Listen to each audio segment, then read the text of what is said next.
I feel like that's better. Over here. Okay. Should I go live on Instagram? 3, 2, 1.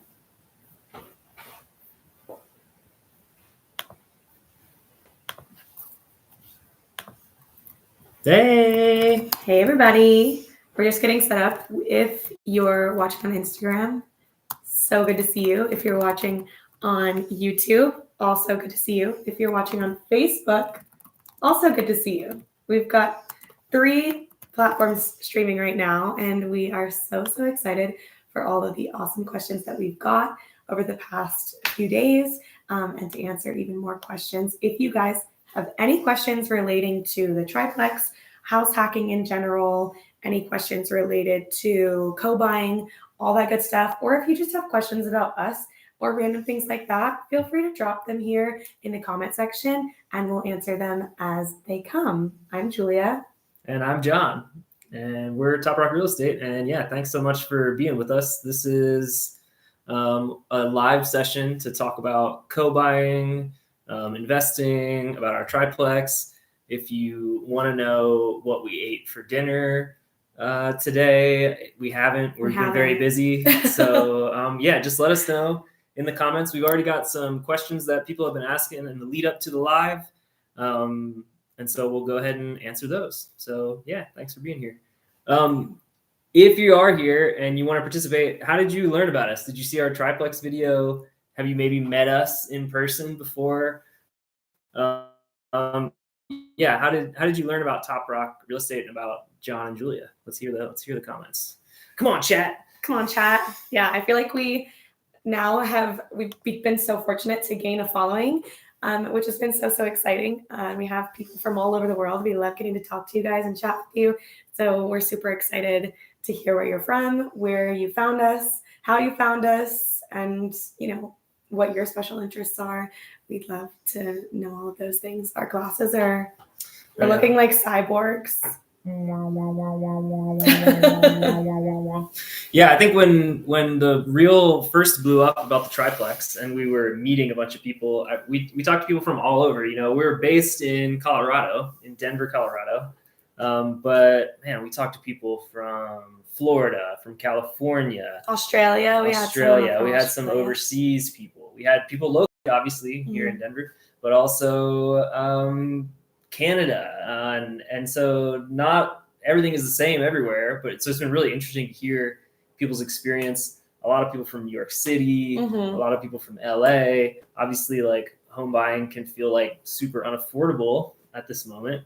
So it's really nice to kind of understand better, know that this problem that we had that we're trying to solve with the triplex and with kind of real estate in general is like a common problem. Like a lot of people are kind of wondering about how to have affordability, how to buy real estate with your family, so it seems ubiquitous. People are really interested across all specialties, places. So Lawson Residential says, I found you through the Triplex series and you've been so helpful with my questions so far.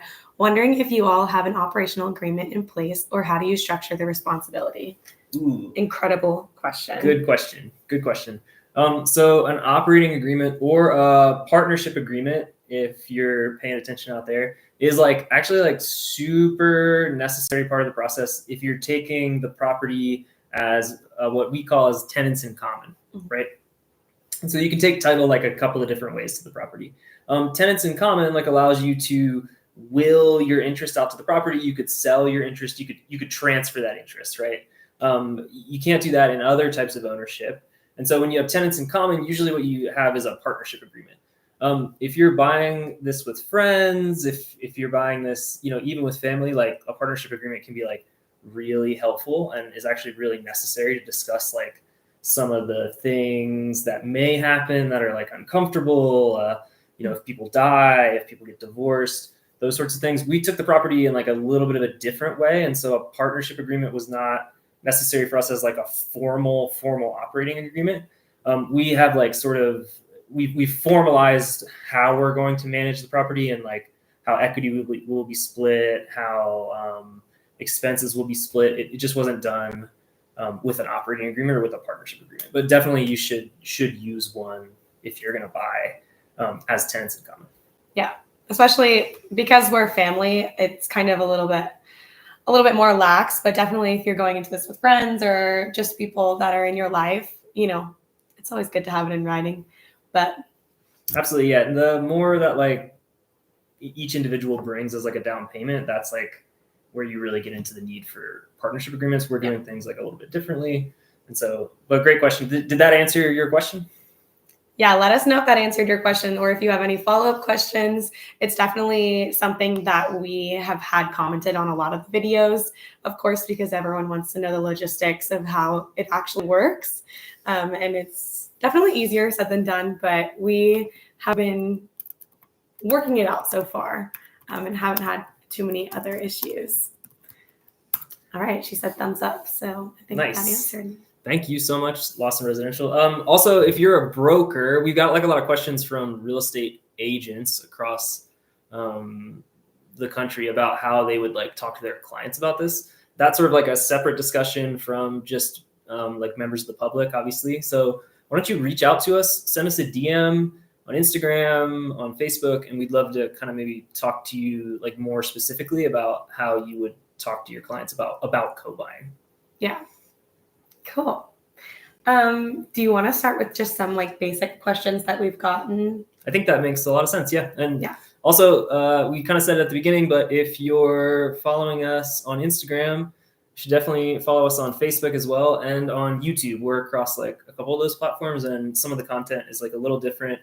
We're going to do some more long form content on YouTube that just goes into like the renovations and some things that's like really hard to cover in like short form content, like on TikTok or like Facebook or those other places. So follow us across all platforms, and you'll find that maybe you'll learn something different than if you were just following us on Instagram. So, but yeah, let's talk about some of the questions we got. In the meantime, Jules, what's number one? What you got? So first question we had was, what is a triplex? Was it split into a triplex before we bought it, et cetera, et cetera? And I think that I can answer this one because it's a pretty straightforward one. A triplex just means one building that is split into 3 separate units. So you can have a quadplex, you can have a triplex. What's a sixplex? It's just a sixplex, eightplex. It's exactly what it sounds like. So this was an older house. Obviously, the series is a 100-year-old house that we bought with our family. The house was actually built in 1901? 1908. 1908. Yeah. So over 100 years old. And it was already split into a triplex when we took ownership of the place. It's really easily split for us because each floor is its own unit. Each unit is a 2-bedroom, 1 bath, and we each have our own entrances and exits to the units. Joe is in the garden level, so the bottom level. John is on the main level, and then I'm in the penthouse, is what I like to call it. And John and Joe both have a front exit and a back exit, and I only have my one exit because I'm up here on the penthouse, so I have my little stairwell up the side. But yeah, do you know when it was split into triplex? I don't know when it was split into a triplex. I know that the Capitol neighborhood in Denver is like this really cool neighborhood in the sense that it's like historic. Colorado was like a mining town, right? And so like Silver Rush, people got really rich. They built really nice houses, some of them in 1908 when they built our triplex. And so it was likely that like a wealthy family owned it when it was first built. That probably had some boon from mining or like the associated industries. And then like silver crashed in the 30s and like the whole Great Depression happened, and that was like really not a good time. So this neighborhood that was a mansion district, a lot of the houses started to get converted into multifamily. And so now Capitol is Denver's densest neighborhood. And that's because a lot of these big houses that were built in the early 1900s were converted into multifamily. And so now you have like one unit, like a house that now houses 4 people or 6 people or 3 people. And so it's created, 100 years later, 100 plus years later, it's created like a really like young, dense neighborhood. If you want to like vibe out with like more of like a New York City vibe, it's like hard to compare that, but you can walk to grocery stores and the park and like that kind of stuff in Denver. So that's why we picked the neighborhood, because it's just like super convenient. Yeah. And I've lived in Cap Hill. John's lived in Cap Hill for the past 4 years. We're going on 5. 5, yeah, about 5, which is crazy. But clearly we love Cap Hill for a reason. Hi, everybody, everywhere. I think that leads us to a good question of how did we decide? How did we decide on this triplex? Oh, that is a good question. Okay, so Francis and I were, so none of us are from Colorado. We've all like just kind of ended up here because Joe and I started from North Carolina to here. And then Ryan, our other brother who lives in Castle Rock, he then came, and then it was the pandemic, and I convinced Julia that she should also come, which was amazing. And so now we're all in Denver, but like houses are really hard to buy. Like they're really unaffordable. Like it's really hard to purchase houses these days. And so, I was fortunate that I like bought a house when I was like much, much younger, like renovated it. I did like a government loan. It worked out well. I was in North Carolina. I sold it. I did well. And that's when I kind of started my journey into real estate and real estate business. But, my brother and sister, they had not experienced home ownership for like perfectly normal reasons, just like not having the money or like in between jobs at certain points. And so we really wanted to help. Like we were really family oriented, Francis and I, and we really wanted to help Joe and Julia kind of build like a nest egg that they could roll into another property, right? Because like it compounds, right? You make this like kind of small investment at first, and then year after year after year, it kind of grows and grows and grows, and that's how you can kind of build generational wealth through real estate. So we were like, okay, we should buy a triplex where we can all live.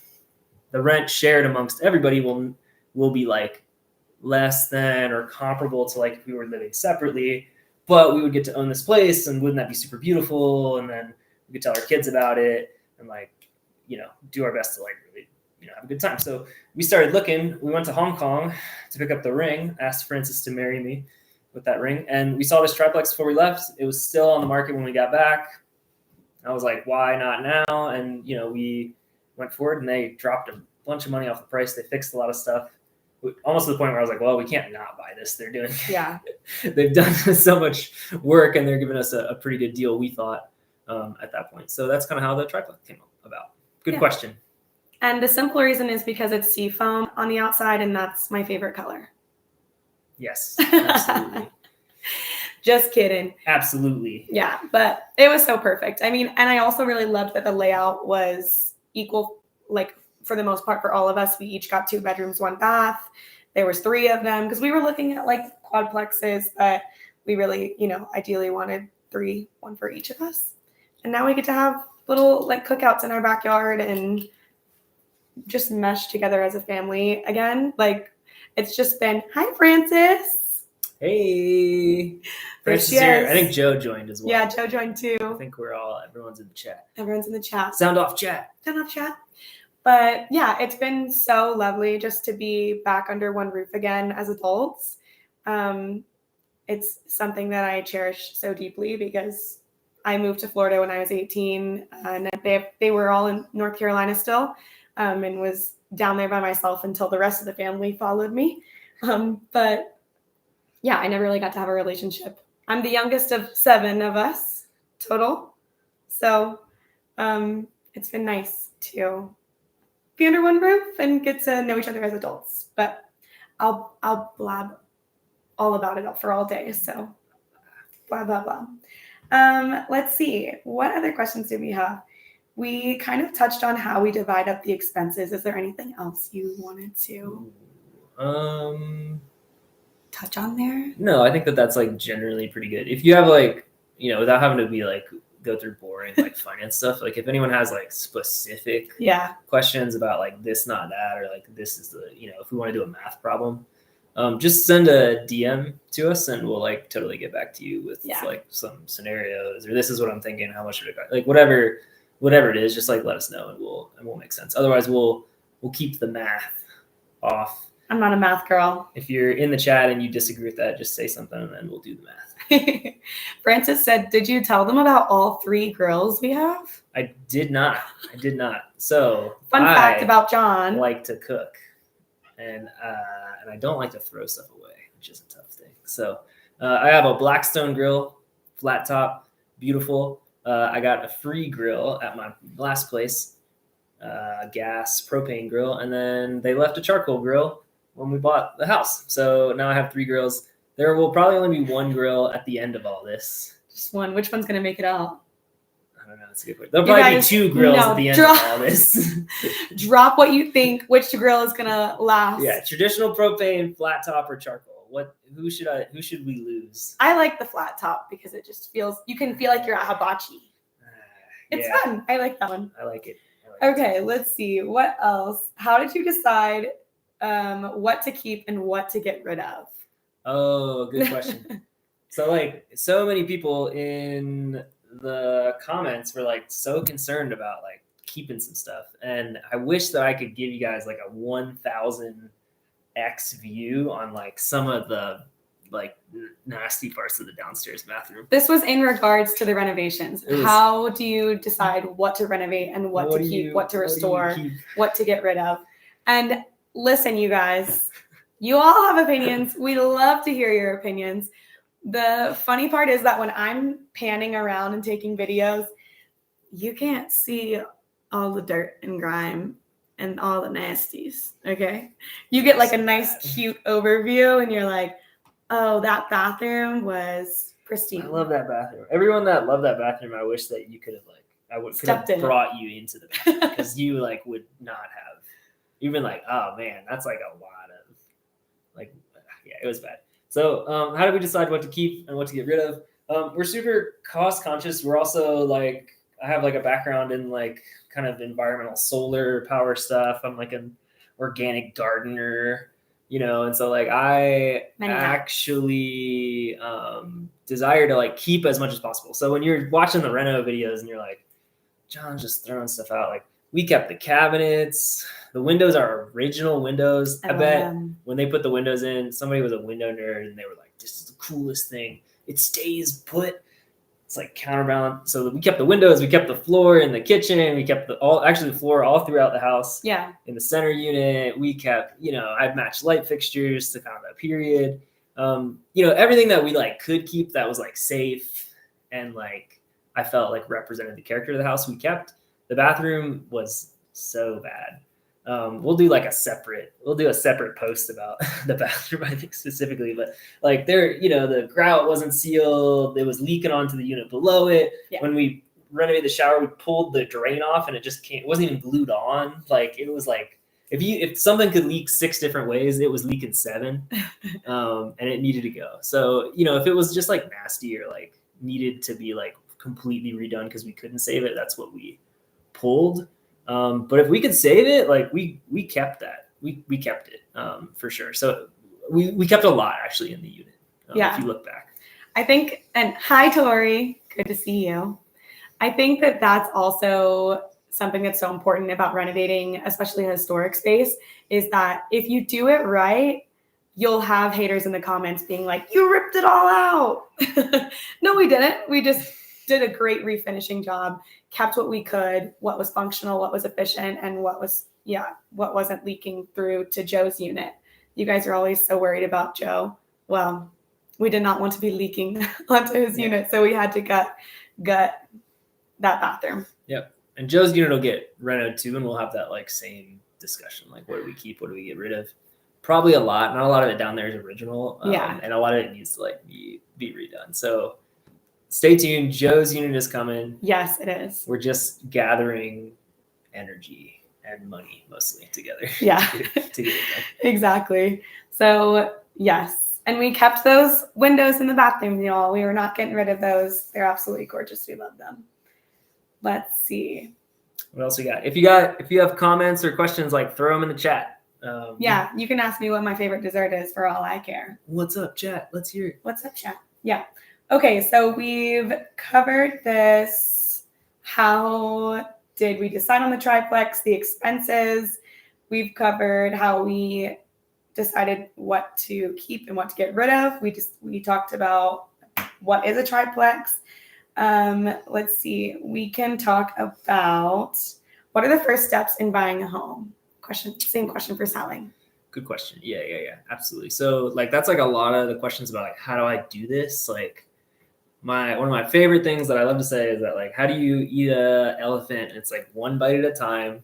And so, like, this, like, sort of, buying a house is like super complicated. It can be like really hard to figure it out and like to wrap your mind around it. And so the absolute first thing that you should do is go to a lender, get pre-qualified, just a lender that you trust. If you're curious about lenders, you have questions about them, like, please let us know. We can help you find one. It doesn't have to be like the best lender in the world. It doesn't have to be the lender you buy a house with. It just needs to be one that's like ideally local to you and like cares, isn't like a Rocket Mortgage, but just like a lender that you can like be super honest with, tell them where you're at, and say, what can I afford? You know what I mean? If I was going to buy, what could I afford? And your lender will be able to like really dial it in. If you have a great lender, like I love our lender that helped us with this. He's helped me buy stuff, and our clients buy a lot of stuff. They'll even help you like set a roadmap. Yeah. So if you can say your credit's not good enough, but if you had a credit of this amount and you had this amount down, then you could buy this thing, and that might be your dream thing. Might be, much more attainable than you think, right? Like it may actually be within reach. Like it may not be today that you could go out and buy today, but your lender or someone that you really trust, it doesn't have to be a broker. I mean, we're brokers. Yeah. And like, don't talk to a broker first. Like, don't talk to a lender first. Cause like the broker, is helpful, but they're not the finance professional in, some of them are, but not all of them are. So just go talk to your lender, tell them your goals, tell them where you want to be, tell them what you're currently at. Yeah. And they'll help build a roadmap. And they may say it's going to take you a year and a half to get your credit right, get your money right. But at that point, you'll be able to afford anything, or afford not anything. Sorry, afford what you want. And it may be a stepping stone. It may not. You may want a single family home with 2 cars in the garage, but you may need to buy a condo first. Yeah. Before you can get there. So talk to the lender. That's like number one. Talk to the lender. Number one. And don't be scared either, because like pre-COVID, I was dancing full-time professionally in Florida, and as we all know, performers don't make great money. And obviously that's a thing. So when I came here, I was like, well, let me just talk to Seth, our lender, and see what he thinks. And did he kind of giggle at me for trying to get pre-approved on my income? He didn't giggle, but I knew I had to giggle a little bit. He's like, so Julia, like, not yet. You're not ready yet. And that was fine. But because he is awesome at his job and is super helpful, he was able to say, this is where we're at right now. Tell me where you want to be, and I'll help you understand how you get there. And looking back at that was probably like 2 years ago. Yeah, it was for sure a few years ago. 2 years ago. Yeah. And it just having the conversation and taking the 20 minutes to do the pre-approval process, having that conversation with Seth, I understood so much more just in that hour of time. So go get pre-approved, even if you're just curious about owning at some point in your life. It doesn't have to be now, it can be later, but just have that conversation. Just go and see, dip your toes in the water, because I never thought it'd be possible for me, but yeah.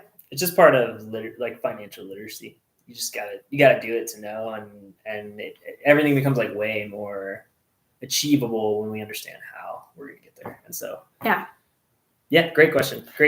It's the number one. That's the first step. Get pre-approved. Number one. Hello everyone. What's up? Hey everybody. CJack, Haran, Herndon. Okay, it's harder to pronounce people's usernames than I thought it would be. Yeah, you never know. So good try though, John. Good try though. That was nice. Hey, welcome everybody. If you got questions for us, leave them in the chat. We've been going through question after question after question. We've answered 4 or 5 questions now. We'll probably be on for a little bit longer. We're on Instagram.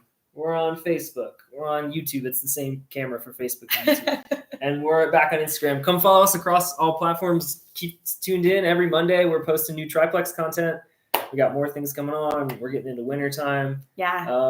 If you got questions, post them in the chat. We'd really love to say it. If you just want to tell me that my shirt looks nice today, I'll say like, thank you. I went to a closing, and that's where we were. If you want to tell Julia she looks nice, she probably gets enough of that. It's never enough. We always appreciate a compliment here in this house. Yes. So it's true. Where are you guys from? Put it in the chat. Let's hear it. Come on. Yeah, if you want to drop in the chat where you're from, like we said at the beginning of the live, we just love seeing where all of our followers are from because they're now all over the country, all over the world, all over the place. We're in Denver, Colorado. We're originally from North Carolina, though. So, yes. All right. Cool. Next question. Do we hate each other yet? I don't hate you. No. I know everyone is praying for our downfall here as they watch us. Oh man. Just have all the family drama. We want like a TLC or I don't know, like a Lifetime. We don't hate each other yet though, you guys. There's definitely been some like discussions that we've had to have that are like hard, and you know, we're family, so of course we bicker like brothers and sisters because we are, and we've got like a wedding to plan and all sorts of exciting things coming, and you know, you make plans for how this house series will go, and then things happen, you end up single. Ooh. Oops. Just kidding. Andrew, if you're watching, sorry. It's fine. We'll figure it out. Is he tuned in? I don't know if he's tuned in. He was in the chat, Andrew, if you tuned in. Yeah, Andrew, if you're in there. If you're in the chat. Oh, so yeah, there's been trials, tribulations, all of the above. But we don't hate each other yet. And we're very fortunate that we're all pretty good communicators. We all love to yap, especially at each other. And as you know, John and I work together too, so we've kind of figured out how our relationship works. And Joe and John lived together before this. Yeah, 5 years. This will be like 6 years now with Joe. Yeah, so 6 years plus childhood. Plus childhood. Plus childhood. So we're doing all right. No major arguments yet. But we'll keep you updated. Frances definitely wants to spill all the tea.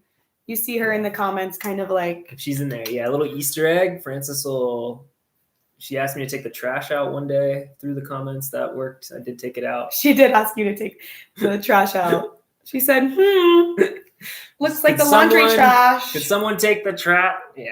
It got taken out. It got taken out. Okay. Our next question that we received a few days ago was, how can you buy with your siblings or chosen family? Hey, good question. Okay. Great question. If you've got siblings or chosen family, we'd love to hear about it. That is seeming to be like such a great way to buy stuff. So like, good thought. You know, if you can, you know, if you have a wife or a girlfriend, or, you know, and you want to buy with them and you have a couple siblings, like suddenly, you know, 1 is 2 is 3, 4 can like qualify for like a lot of house for you to share.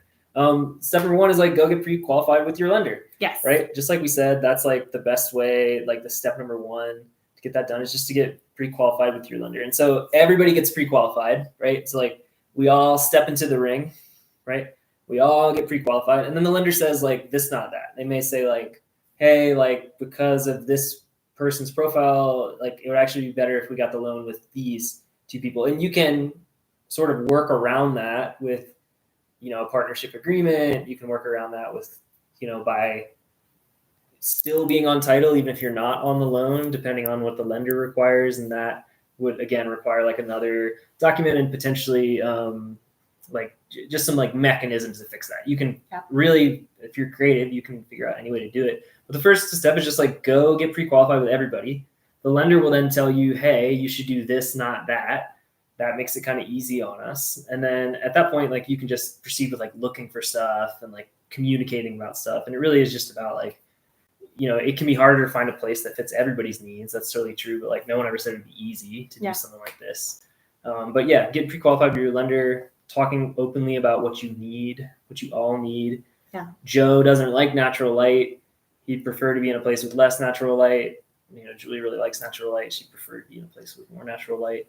I want to be in a terrarium, to be honest. You know, how do we balance all these things? Like, no guarantee you will, but like once you start talking about it, getting pre-qualified and looking at houses, that's when things start to like coalesce. So yeah. Yep. That's it. Good question. It's crazy because you can look online and you know, most people that are like having a family are looking nowadays in that like 400 to 700 range if they're having like a single family home, right? I see all the time, like even in like Colorado Springs, like a fourplex for like $750,000. And when you really think about the breakup of if you're all going in on it, wouldn't you rather have something that you can have a multifamily home, multifamily of sorts, for the same price as a single family home? So it's super interesting. And then you can, if you're done with it, you can leave and rent it out and then be an owner of a multifamily complex. Like that's crazy. So yeah, that's a little bit on how you can do that. Somebody wanted to know, what is your favorite flip you've ever done? Ooh. Oh. There's been a few for John. Favorite's like so hard. Or maybe like most memorable. I would say we flipped this it's a single family home, or okay, two of them. A single family home in Littleton. It was super cool. It had an elevator in it. Really? Yep. When was this? This was maybe 4 or 5 years ago. 4 or 5 years ago. In Littleton, it had an elevator in it. We bought it from this lady whose husband had designed it with the elevator in mind because for like handicap accessible reasons. Yeah. And so we flipped the whole place. It was really cool. And we sold it to somebody who like could use the elevator because their daughter was handicapped and in a wheelchair, and it was the perfect place because the elevator was there for them. Oh, that is so magic. Cool. That was super cool. It's not like we didn't make like a ton of money on it. It wasn't like some crazy like hundreds of thousands of dollars, something like that. Like, it was like a normal amount of money, like a normal margin. Yeah. And it was just so cool that they could live there with and it wasn't like, oh, I just want the elevator because I hate stairs. Yeah, exactly. Yeah, it was like, no, this was going to serve a purpose in their life. So That's that one was so super sweet. Cool. Yep. And then the house that we lived in before this, the condo, I reached out to the guy, followed up with him for 1.5 years, got him to sell us the condo. We flipped it, and then Joe and I lived in it for 3 years, and that's probably my favorite flip because it's like close to the heart. Yeah. But the other one, like, super cool for that reason. That's what stands out in my mind. Yeah. They're all really fun though, or like most of them are really fun. Yeah. Hearing a story about you like continuously like bugging that guy to get his unit off market was, I mean, that took a lot of like persistence, and I think it paid off. It did, yeah. It was good. If anyone wants to buy it, it's for sale. Because now we're here, so obviously we can't be in the condo anymore. It is for sale. We couldn't fit in 1,000 square foot. We couldn't. Family was growing. Family was getting back. So large. The favorite flips. Let's see. How do people get in touch with us about new projects? If you're looking to get in touch with us, best way is through the website. There's a contact us form on the website. I'd say the next best way is probably through Instagram DM. That seems to be like a perfectly easy way. Julie and I both watch the DMs. So yeah, Instagram DMs or website, I'd say, are the best places. Awesome. And what are some things that are coming up at Top Rock? Oh, great question. We are going to go live a little bit closer to end of November, early December for Colorado Gives Day. Again, it's already Colorado Gives Day. It's already Colorado Gives Day again. Oh my gosh, that feels like it was yesterday. Colorado Gives Day is like a sort of a month, but then a day of giving to Colorado nonprofits. If you know Top Rock, if you don't know Top Rock, super community minded, very much about the organizations in our community, about kind of like really taking care of the places where we live. Yeah. Court Appointed Special Advocates, Denver CASA is an organization I'm a board member of and really super close to the heart. And so we're going to go live to raise money for Denver kids who are in the welfare and neglect court system a little bit later in that month. That's like our big thing that's coming up next. Also, we're probably going to do some really like long form content about the house process, about the triplex, about how to co-buy and stuff like that. So definitely like keep that in mind. If you're watching on YouTube, if you're watching on Facebook, subscribe to the YouTube. We'd love to see you there. Yeah, those are the two major things that I can think of. Yes. Volunteering is a super important part of our culture here at Top Rock. It's something that was one of the foundation blocks when we decided to build the brokerage, was that we wanted to give back to the community that gives us life and that gives us joy. So we host monthly volunteering events. If you don't know, now you know. We do monthly volunteering events. We partner a lot with Project Helping. They're a really great organization here in Denver that makes volunteering super accessible and really easy. So what month is it? It's October. We have a volunteering event coming up in a few weeks. If you'd like to be a part of that, let us know. Send us a DM, comment on any, reach out to us any way you'd like. Like I said, we do those every month, and we encourage all of our brokers to come with us and do it. It's been so much fun. The past year, we've partnered with so many different organizations. We partnered with CASA, of course. We've partnered with Denver Children's Home. We've partnered with a few gardens. Project Helping. Earthlinks. We did Denver Pride. We have done so many. We did like a women's shelter. It's been such a blast, you guys, and it's just, it gets better every time. So if you're interested in volunteering, normally the volunteering events are about an hour to 2 hours. We try to keep them as accessible as possible. But we're super stoked. We're hoping to do like a blood drive next year. That's been in the works for a while. So if you'd be interested in that, let us know. We're always looking for different organizations to partner with. So yeah, shoot us a DM if you want to be a part of it. It's a ton of fun. Absolutely. What else? What else do we have? We have, I think that's all of the questions that we had. Nice. Okay. Well, we don't want to drag the live out too long, but we will be back. Yes, we will. If you're in the chat and you have any other questions, we'd love to hear them. If you don't have questions, I'm going to go eat dinner and plan the next session when we come out and talk to you guys about common questions. I think next time we may focus on, what should we focus on? I don't know. We'll get back to you. Maybe we can talk about interest rates and everything dropping and just the changes happening in real estate. In the world.